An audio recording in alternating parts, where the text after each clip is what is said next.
Yes. Mel Kiper Jr. has finally released his first NFL mock draft for 2024, and we're going to react to it here on Patriots Today. My name is Harrison Graham from Chat Sports. Welcome into the show.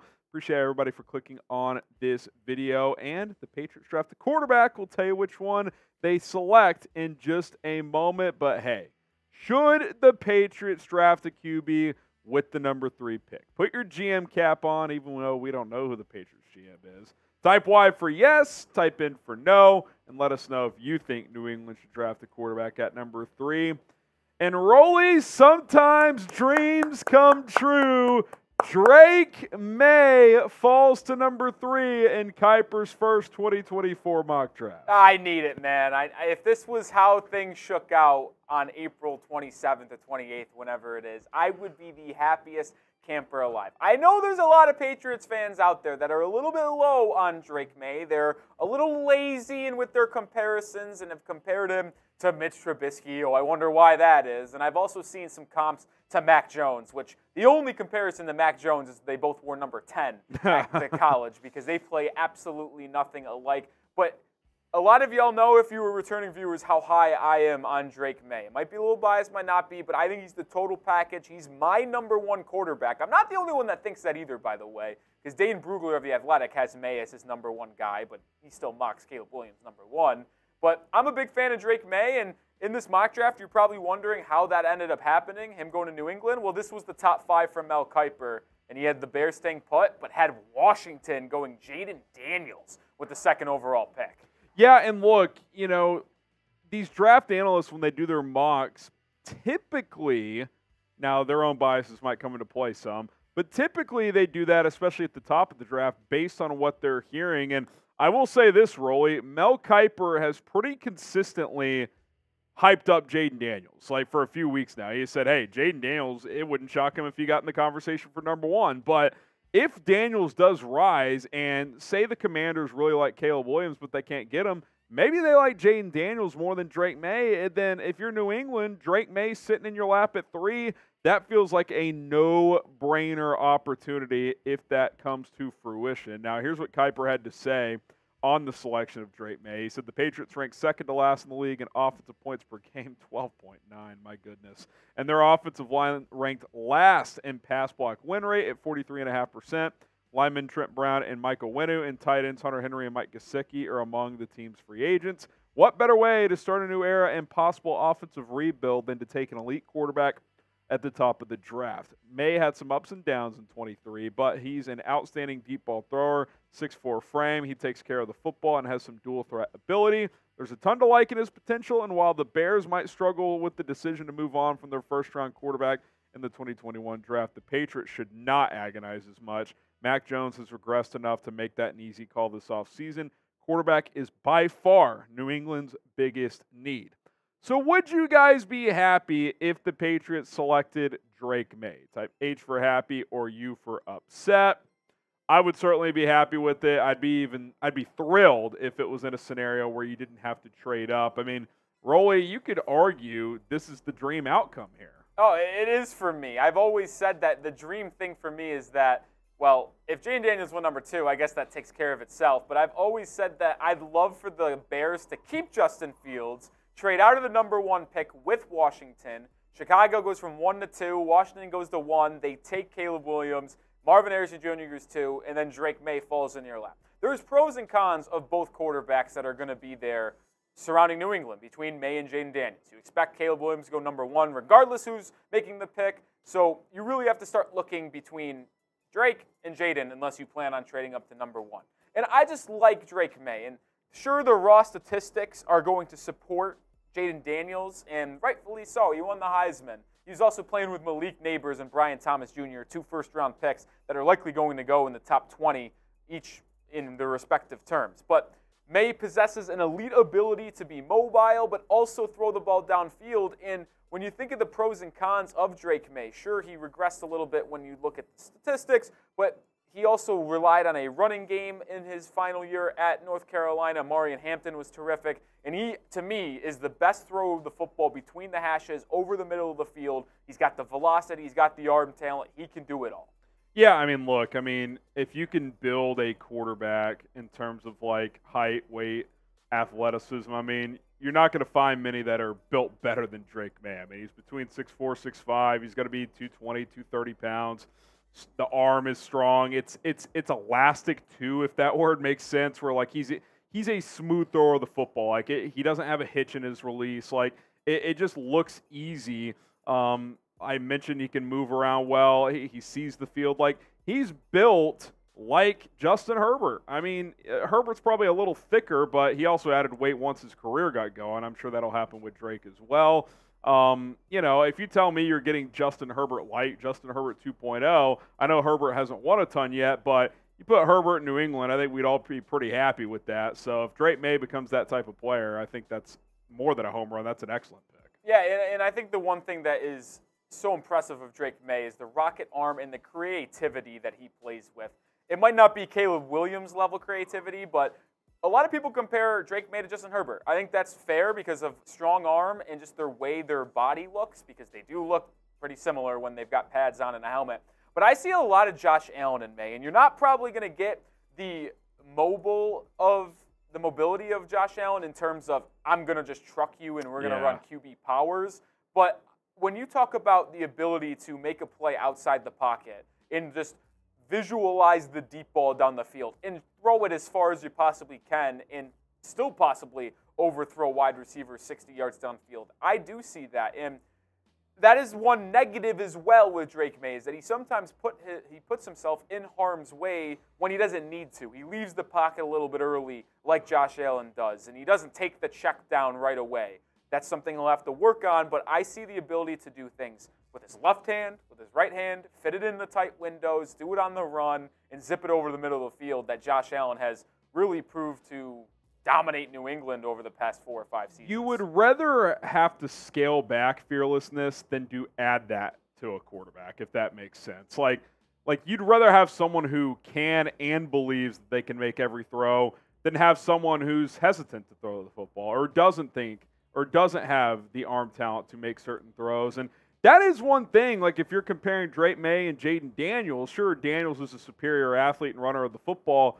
There's going to be some tight window throws that Jayden Daniels can't make to the level that Drake Maye can. Like that's just, and that's not going to change, by the way. Jayden Daniels is not going to wake up in 3 months and improve his arm strength by 20% to close the gap. Like he's got a good arm, an NFL arm, but Drake Maye has a rocket launcher. He's probably got a top 10, top 12 arm on the planet without even stepping on an NFL field yet. So that's just the difference there. And I know it's kind of a cliche thing to say. That stuff matters when you get into January, man. When you're playing outdoors and it's windy and it's cold and it's snowing sometimes, it's raining. Brock Purdy, great example, right? Like he's overachieved early in his career, but would anybody watching that game against the Packers and his struggling to grip a wet football, like, to me, that's a bit of a concern moving forward if I'm San Francisco. That's not the type of stuff you have to worry about with Drake Maye. He's not going to have issues to that level in those type of conditions. So I think this is a home run if it falls into your lap this way. And shout out to Kiper for having this fall this way for this mock draft. For the best Patriots offseason coverage, hit that subscribe button. Myself, Rolly, free coverage on just about a daily basis here on New England Patriots Today. We'll have our own mock drafts. We'll react to other big draft experts' mocks and see what different scenarios come into play. Hit that sub button. We're not going anywhere this offseason. Now, Rolly, talk to us about any concerns there could be when it comes to Drake Maye. Yeah, as high as I am on Drake Maye, and I have him as my number 1 quarterback in this draft class, not my number 1 prospect, I'd still put Marvin Harrison Jr. Agreed. We both agree with that. Positional value. But I don't want to make him out to be some perfect prospect, right? There is no such thing as a perfect prospect. Well, might be Marvin Harrison Jr. But with Drake Maye, there is the concerns that I kind of laid out a little bit ago when in terms of bailing out of the pocket too early. He hangs in the pocket and is not afraid to get hit as he throws. That is a positive. But it's not the same as bailing out of the pocket, because he does sometimes leave a clean pocket when it's not necessary to go make a play on the run. But when you do that, it really limits your ability to go downfield, because say you have a perfect pocket. You can go over the middle. You go to the left. You go to the right. Well, if you bail out to the right early, that eliminates the left side of the field. So it kind of is the one thing that I have on Maye is that even when he gets a perfect structure and the offensive line holds up, he will still occasionally leave early to go try to make a play with his legs and just make some hero ball play. And I think, as you mentioned, it's better to have to scale that back rather than put that on him. But Maye does try to go hero ball mode a little too much at times at North Carolina, which is why I see a lot of Josh Allen. Here's what I'll simplify this for our audience here. Here's what it is. It will drive NFL offensive coordinators crazy at times because, yes, you like the ability for your quarterback to go into Patrick Mahomes mode and make some crazy play. But the reason Mahomes is so special is because he is developed as a pocket quarterback. Like, when he has to go make that hero ball play, he can. But most of the time, he's sticking in there and he's taking the 7-yard completion because what happens is sometimes Maye might bail a pocket, and if he hung in there a quarter of a second longer, well, the backside curl's open. The slant is open. And, you know, an offensive coordinator sitting up there in the box is like, dude, just stand in there and give me the 8-yard completion. And let's get to the next play. Now, you live with it sometimes because guess what? He bails, he makes someone miss, and then you hit the 40-yard completion downfield. So it's about balancing it and knowing when to do it. And look, sometimes guys just do more at the college level because they know they can, like Drake Maye probably did. He'll probably realize pretty quick when he's taking reps in an NFL training camp, oh, it's not as easy to do that at this level. Everybody's as athletic as I am, if not more athletic. So, again, you still like having that ability in your quarterback because guess what? You know who can't ever do that is Mac Jones, is Bailey Zappi. And, like, we've seen the limitations clearly. Like, if you don't have that to your game, you have to be extraordinarily sharp with your mind and with your pocket presence and accuracy. With this, it allows those other things to take longer to develop if needed. So you would much rather have the extra tools in the toolbox like Drake Maye certainly does.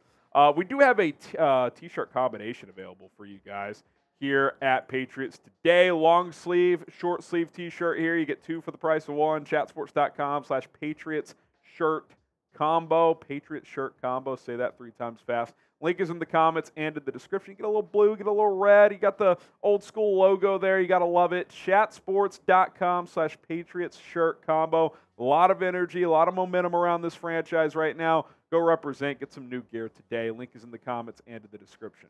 Now, when you compare this mock to the big board, Rolly, I mean, he's the 3rd prospect. He went number 3 overall.